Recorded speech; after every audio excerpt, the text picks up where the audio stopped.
Ladies and gentlemen, good evening and welcome to the Care Managers Inner Circle. My name's Jonathan and it's an absolute delight and a pleasure to have you here this evening. I don't know if you were on last night. I had the great honour to host on behalf of Sophie Chester-Glynn, her co-produced takeover, and we had a lot of fun last night talking about care technology in obviously social care. But it was a great night, and thank you for the panelists who joined me as well. Tonight we've got a great chat. Actually, it was really impromptu, and there's a real close friend of mine who's going to jump on as well. And all these little inner circle ones are all cracking because they normally have about 10 minutes notice, which is a lot of notice actually. So anyway, folks, tonight we're talking about recruitment in social care. And if any of you who've actually heard and seen the amazing Neil Eastwood, his book is fantastic, and he talks about recruitment in social care. But without further ado, I've got to introduce my good old mate, Simon. There he is. Hi there. Hi mate, how you doing? Sir, how are you? Do you want to see some lockdown hair, some proper lockdown hair? Mate, I think we're competing against each other. Bloody hell. Mate, this is my old army, mate. And we are getting old now, mate, aren't we? I know, yeah. Proper grey beard. God, we were what, 22, 23? Yeah, 22, 23. Yeah. At Sandhurst. First guy I met was Simon. Yeah. He was in my platoon at Sandhurst. We had some cracking days. And that's one of the lovely things about the army. It doesn't matter how many years go by, you pick up from the last time you shared a sleeping bag together. Yeah. Yeah, absolutely. Well, mate, lovely to see you. You too. You too. You're doing some amazing stuff at the moment. I just think, have you got time of the day to be doing all your crazy? I mean, there's so much business going on. There's so much home care business seems to be going on. Yeah, I mean, it's really taken off. That it's I mean, it took me a while to realize just how much experience I've got in the care sector. You know, it's something I just woke up one day and realized I've been doing this for 20 years. You know, that's ridiculous, isn't it? 20 years I've been doing this. You think that I started out as an engineer, you know? That's right, yeah. And I was working before I joined the army. I worked at Land Rover before I joined the army. You know, I was quite old when I went to Sandhurst. I think I was 24 when I went there. You know, I'd already had a job at Land Rover and I'd already done a master's degree in engineering then. So I've done all sorts of stuff. So that's serious old, isn't it? Yeah. 20 years in the care sector. And I've run home care and nursing homes and care homes, and I've worked for people, done projects, and it suddenly dawned on me that I seem to have quite a lot of experience on the business side, you know, and that's where I started doing the consultancy work. It was because there's so many consultants out there who are absolutely fantastic at compliance, you know, which is not really my bag. It drives me crackers. It's I get other people to do that because it's not, you know, it's where I did was applying business systems to grow your business, and to look at marketing and to look at recruitment, and that's why I was really interested in your post that you put on to advertise this is about stop posting on Indeed, because oh my God, mate, it's mad. I couldn't believe how much we as a home, you know, how stuff just happens around you, and it's only until it smacks you in the face do you go, what did I just hear right? And I remember there was Jackie and Jane one day and they were discussing themselves, and I said, have you got any have you got any news on that KP job or that care job? And they say, oh no. I said, do we use Indeed? And they say, and you know, you'd hear that people haven't turned up for more interviews. And I just said, that's great, isn't it? I said, is it free? And they say, oh, well, you can go free, but we actually pay. Mate, we were paying nearly £800 a month for nothing. And that was routine. That was routine. 18 to 1,000 quid a month for absolutely zilch. Yeah. And I couldn't believe it. And then when you did take the time, they just never turned up. So the quality level was absolutely in the boots, what was coming through. And I'm not saying that you can't get quality people through Indeed. I'm not saying that at all, but our experience was just hopeless. But it's everybody fishing in the same pond, and it's a very, very shallow pond, and everybody's at it. And you know, people in the care sector generally come from a caring background. And if you're from a background in particular, say public sector, if you're from the NHS, if you're from social services, or you've grown up in a big corporate from the care side, being commercial isn't a normal activity. It's something I had to learn. You know, coming out of the army, you're not really commercial in the army. It's not a commercial entity. There's nothing commercial about the army. You know, I had to learn how to do that, and I learned it through different businesses that I ran in care sector, and you learn a commercial attitude to life, and the commercial side isn't just about money. It's a thought process around sales and around sales and marketing, and what is sales and what is marketing. And what I would do on recruitment is you're basically selling a job. That's what you're trying to do. You're not, so many people demand from the person coming in saying, what can you give us? Well, actually, you've got to flip that on its head and put, what can we give you? And try to get to people who are not thinking about care. You know, and that's what Neil says. Neil talks about. Neil's book is brilliant. Anybody who hasn't read Neil's book, and he says, you know, those people that are job hunting, they're the ones who don't turn up. The ones who are job hunting all the time. Oh, I'm a fantastic carer. Oh yeah, well they're the ones that don't stay, and they're the ones that don't turn up. The stayers are the ones who are in the job, who've been there for 5, 6, 10, 14 years. And they're just a bit tired, and they just need a little nudge. And they need a nudge, not from you. They need a nudge from someone that they also sees the post on Facebook or Instagram to say, tell you what, Mum, why didn't you go to that care home? They've got a rich, really good-looking manager, you know, who plays the ukulele. They never say that. So I'm just, you know, I mean, I put out a post yesterday. I mean, so yesterday morning, right? This is to every single one of you out there, right? Check this out. And we all have got the Affinity. So yesterday morning, I walk in and there's 2 envelopes with my name handwritten on my desk. And your heart sinks. Your heart does sink. You think, oh, here we go. Back to square one. I'm gonna have to start looking for new stuff. And they're never good letters, are they? They're never good letters. You know, there they are waiting for you. You've all been there. You walk in the morning.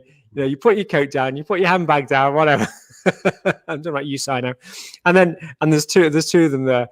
Oh, there we go. And one of them, sure enough, was a letter of resignation. In fairness to this chap, a fantastic guy, a real loss, but a fantastic gain to the NHS. And I tell you one thing as well, and it comes to building what I talk about.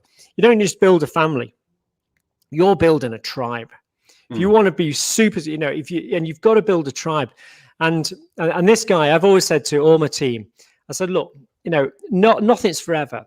You know, we are merely passing ships. And if you stay on this lily pad for 2 years, 3 years, 4 years, then that's great. But we're here to nurture you. And if you go on to a better place, then that's fab. And this guy, fantastic fella, he's going on to be a nurse. Well, that's brilliant. And a bit like our forces mentality, site, because in the forces, we're taught, as you and I know, we're taught to, you give up your best men and women to be special forces, which is tough. You know, when you're in your platoon, when you're in your troop, and they're the guys and girls who go forward to be special forces. But you do that in the greater good. And you do that openly and supportively, and you nurture them to be the very best they can. And that's, I've always had that sort of mentality in Birkdale Park and Rosebank. It's about nurturing the best and letting them fly. And you get so much more. I mean, I did this right at the very beginning when we first started home care. I lost the 2 absolute best carers I had. They were sisters, and they both left to become nurses. And after their nurse training, they came back to Lancashire, and they ended up as district nurses in the area we operated. Wow. Guess where our referrals came from for our private clients? I mean, they were out there telling everybody how brilliant we were. So, you know, if you develop that if you accept and say, right, okay, I'm going to have a whole, you know, you've got to look at where your staff come from and what they want. And I'm a big believer in actually drawing out, I don't know if you've heard about this, but drawing out avatars of your fictitious person. Actually draw them out.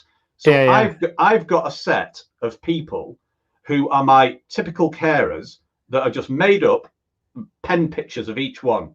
And they've got a different background of each one. So I've got one who is 25 years old, wants to go and be a nurse, wants to go and do something, is seeing carers as a step wrong on the road. And I write all their background, what their boyfriend's like, a complete person that I make out of it. You're always a bit weird, Si.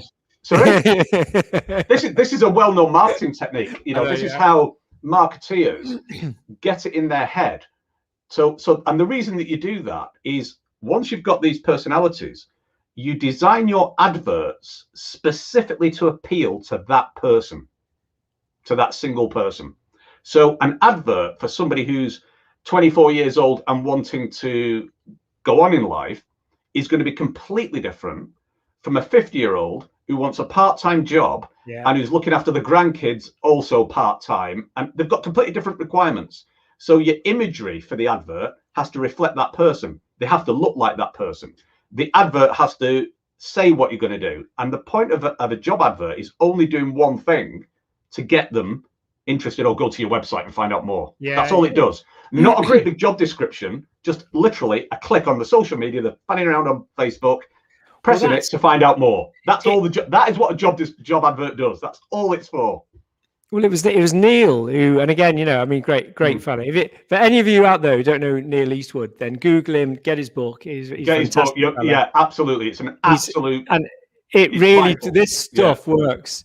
I always say it's a bit like a recipe. When people say, "Well, I've tried that," and when you talk to them, and you go, "Have you done the following ingredients?" Like any cake, have you actually followed the recipe here?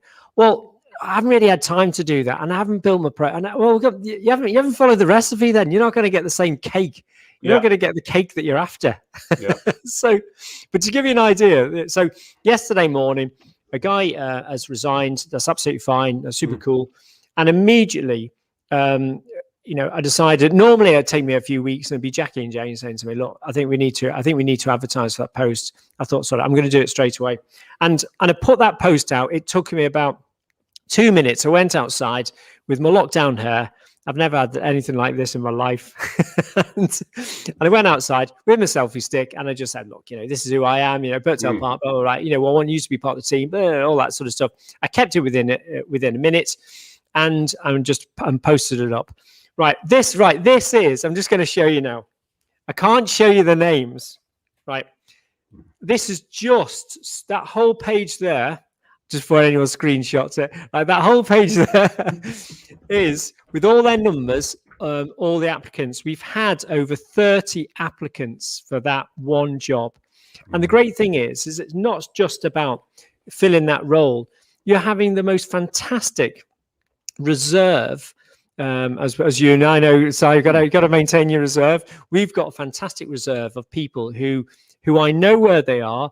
They're unhappy in their jobs, and at the moment they want to come to us. Now we can't recruit all of those, but also I've now got a sub recruit for. I found 2 KPs. I found a cook. I found someone who's interested in maintenance. I've got an activities person who wants to come over.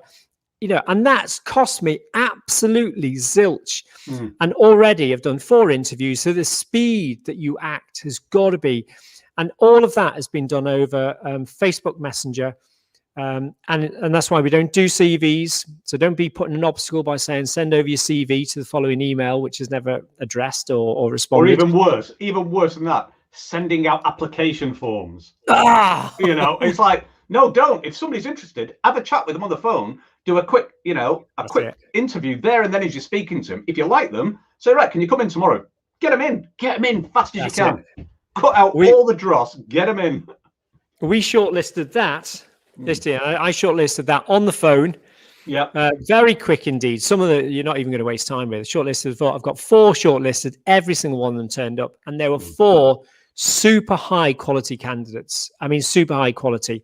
They had an experienced background in exactly the care. So they weren't. And I say this respectfully for residential carers. They weren't residential carers thinking about, I wouldn't mind going to work at Birkdale Park.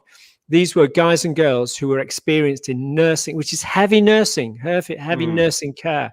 These guys and girls have cut it, and they've got an experienced background in that. So you've already done the quality control, and that's why, people have always said you want to see the messages I've got with people saying, "Well, you don't do CVs. How does that work?" I say, "Well, I don't. I just interview them and get them in."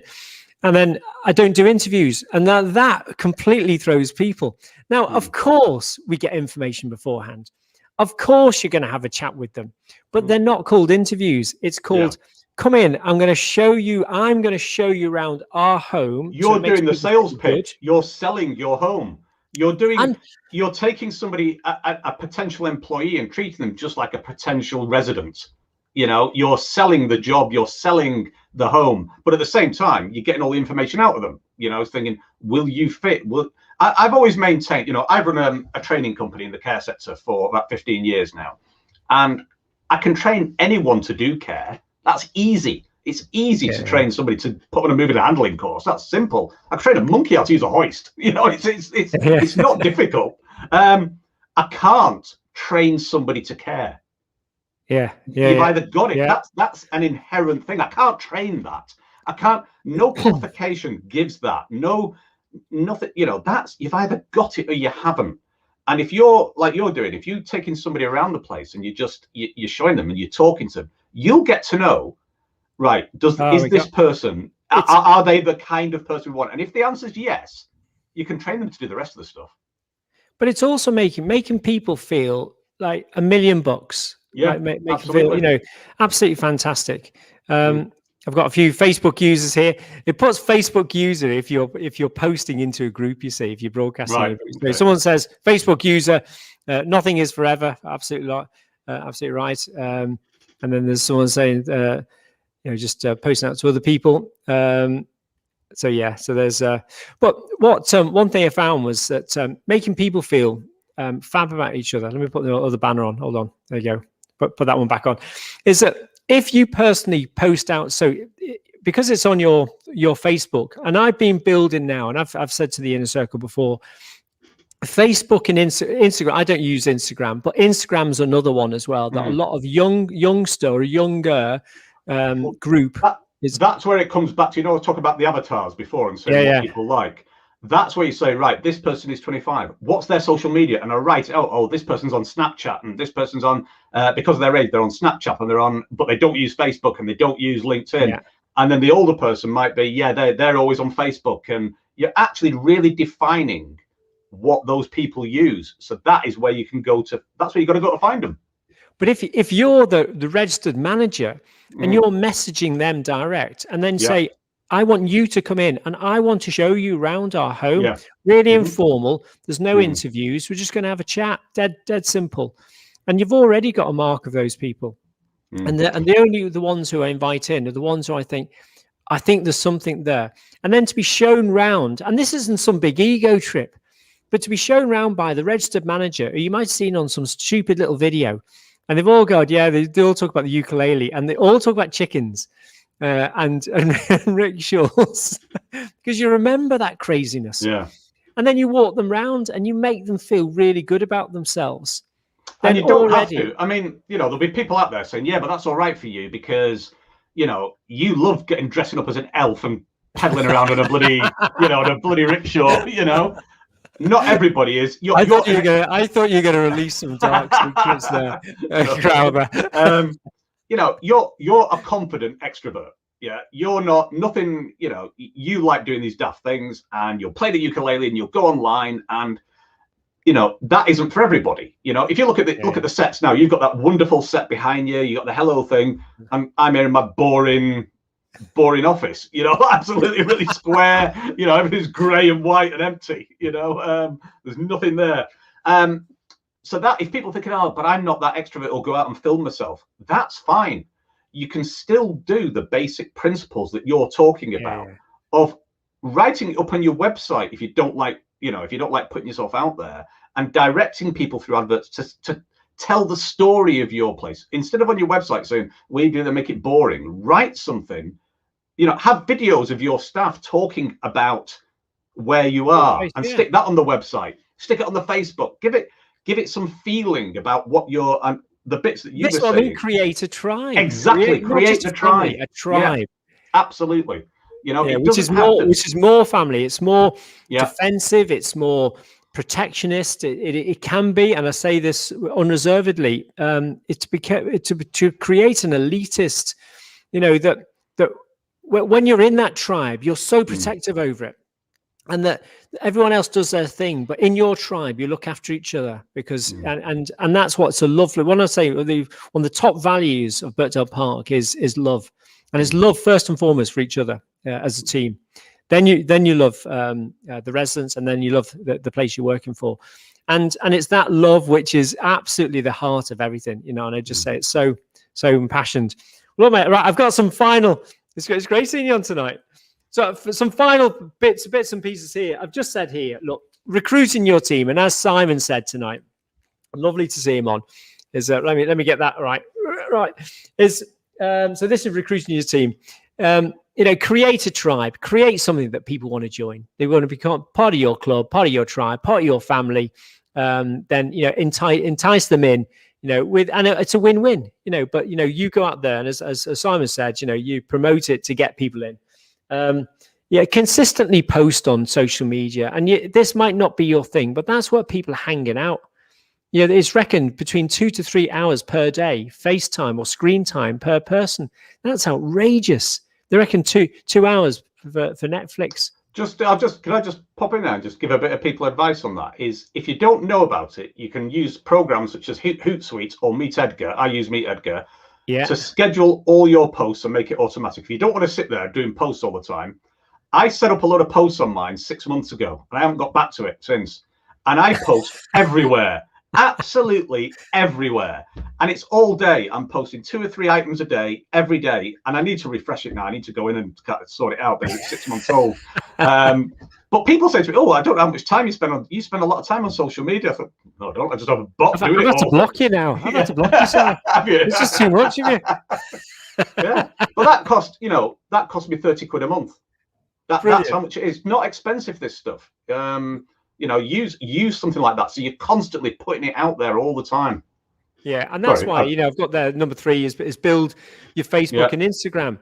You know, I follow people, all local people, and anyone who likes another anything to do with social care. The chances are, if they've liked it, they're probably involved in social care. Yes. And if another home pushes out a post about their visiting or their activities or their garden fete, then who's going to like it? All their staff. So you follow all the people that have liked another home's post, because eventually they get tired, and then all of a sudden they go, I'm not too sure why we're connected on Facebook. I think I know exactly why we're connected on Facebook. It sounds a little bit creepy. I can understand that. That's what social media is. It's building a network. It's building it pre-social media. We still form networks. You still went to network meetings. You still handed out business cards. You know, social media is just a virtual version of that. You're building a network, and you have to get people that are interested in it. And it's people who are interested in your area, your brand, you know. So, what I've got here, but post. I've just got here post. You know, real people. Absolutely. There is nothing worse than care websites that have that shiny-toothed American doctor with a stethoscope as their kind of stock image. That's creepy.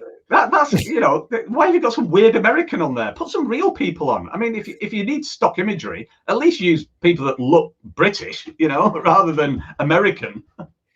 Or maybe Simon with a stethoscope around his with some grey locks and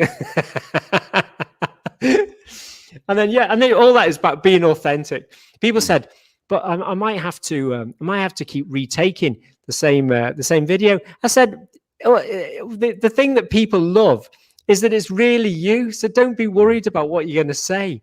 Just walk around, talk to your staff, talk to your people, and just show the warmth and love of your home, because that's what people buy into. They want to see that. Yeah, no CVs. Right, I'll say that again. No CVs. And even better than that is what Simon said.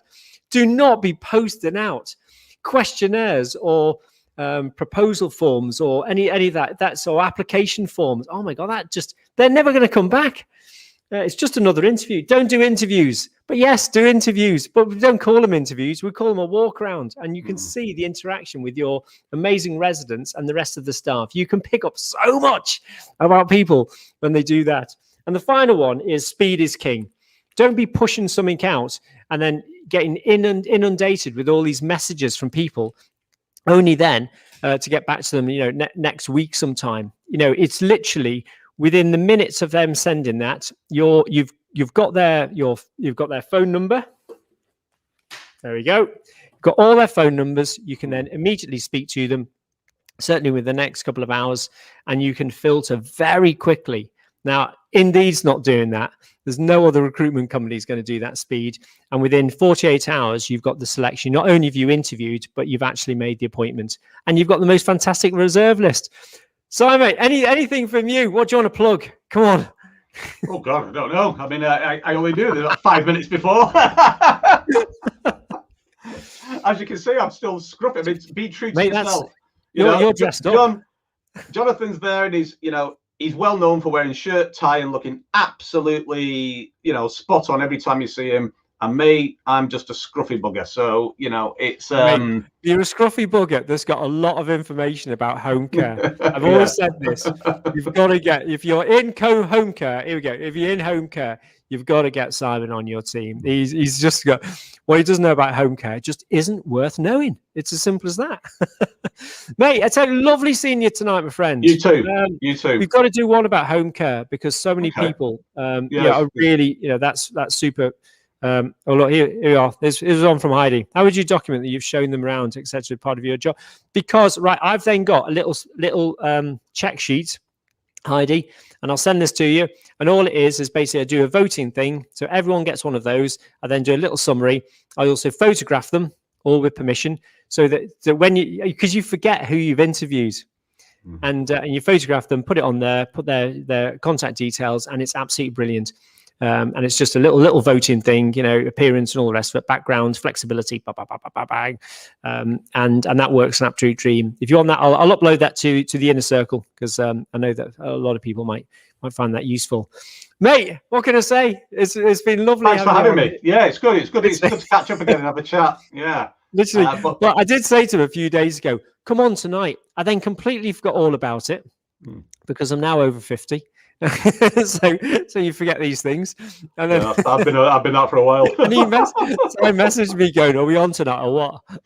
Well, I completely forgot. I mean, one of the reasons I'm still scruffy is I went out for a bike ride, and then I was stuck in the hills. And I thought, oh, shit, bloody hell! I'm supposed to be on Jonathan's podcast tonight, so I made good time to get back. And finally, one of someone said they always wondered about don't do the interview thing. Well, there you go. It is interviewed. It's not called that. They never think they're being interviewed, and you haven't got those daft interview questions. You find out more about them in a walk around, a talk around. All the staff have an opinion on them. They meet all the staff and their residents, and boom, it is. Right, we're going to have to call it again. It's lovely to see you, Simon. Look after yourself, my friend. We'll get together soon. And definitely. Keep growing that hair. No, I'm getting fed up. This is coming right up. I'm getting fed up. Get it under your beret. Cheers, buddy. Cheers, mate. Thanks a lot. See you then. Bye.